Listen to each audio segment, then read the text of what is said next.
Hello everyone, Professor Lindbergh, just checking in with you. I hope everything is going well for you. So a couple of things.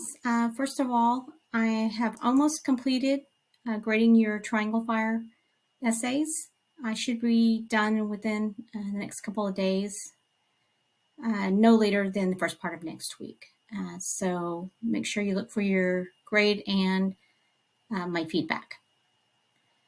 Also, I will be posting an extra credit opportunity that involves the triangle fire essay. And don't panic, it's not because everybody did poorly, so don't read anything into that. It's just something I like to do regarding essays.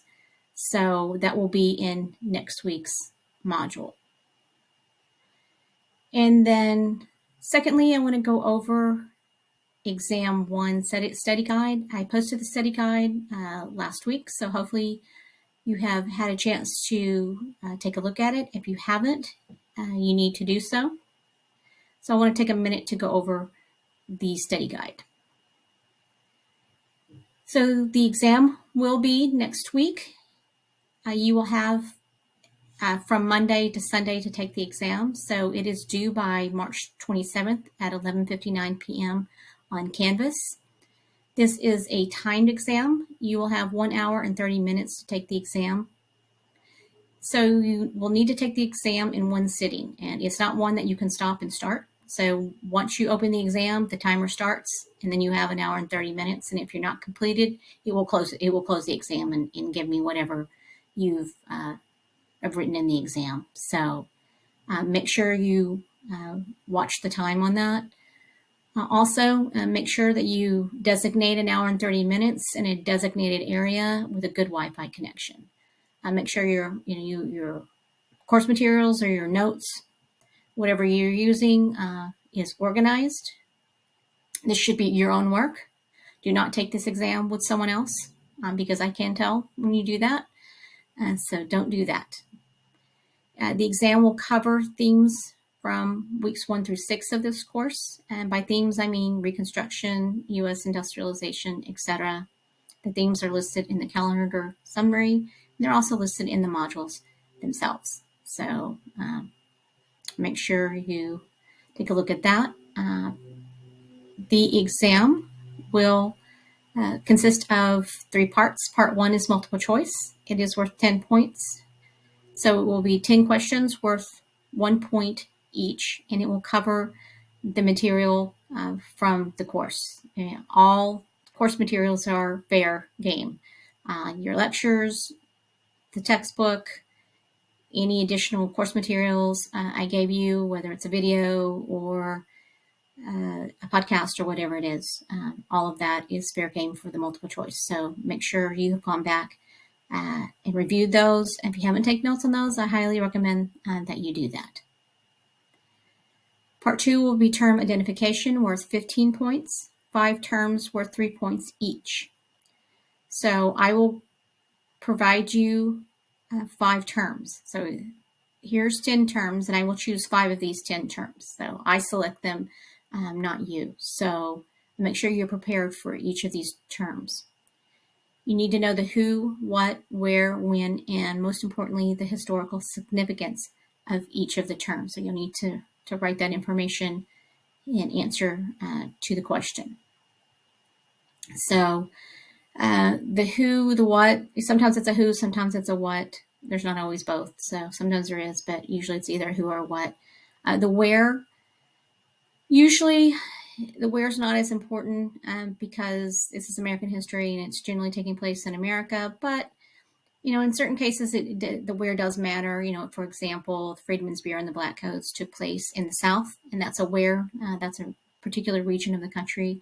So you want to make sure you state that. And the when, I'm not looking for exact dates. I'm not looking for you to memorize dates.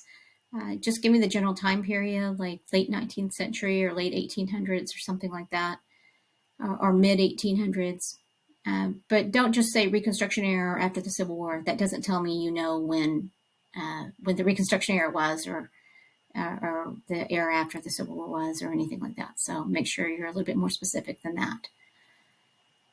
And then the historical significance. What I mean by that is, how did this term did it impact history? How did it impact history? Did it influence something? Did it influence a change? Did it cause a change?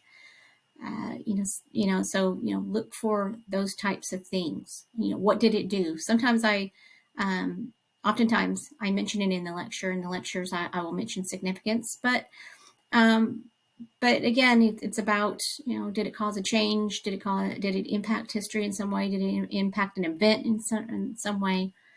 If you have any questions about any of this, please let me know. I'm happy to answer that question if you missed it or didn't understand it or whatever. And then part 3 is short answer, 25 points, 2 questions worth 10 points, and 1 worth 5 points.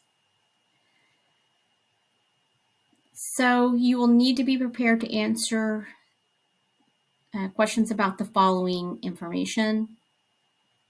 So make sure you review all of this and make sure that you can answer all of these questions or all of the information pertaining or be prepared with all of the information that pertains to these different subject matters here. And then finally, there will be an extra credit opportunity. It will be at the end of the exam, and it is optional. So you don't have to do it if you don't want to. It doesn't count against you if you don't answer it. But if you have time and you want to, you're welcome to answer the extra credit opportunity. I don't know how many points that's going to be worth yet, but it would most likely be a short answer, but I'm not sure. I'm not sure yet because I haven't completed the exam yet. So, but stay tuned for that. And just a couple of cautionary advice. Make sure that you have answered all of the test questions. Don't leave anything blank. I can't give a blank answer any partial credit. So, if you know part of it, if you're running out of time, put what you know on the terms. But if it's blank, I can't give you any credit for it. Make sure that you pay attention to time because, like I said, the exam will close out. And make sure you do press submit and make sure that the submission was successful. Don't just close up your computer.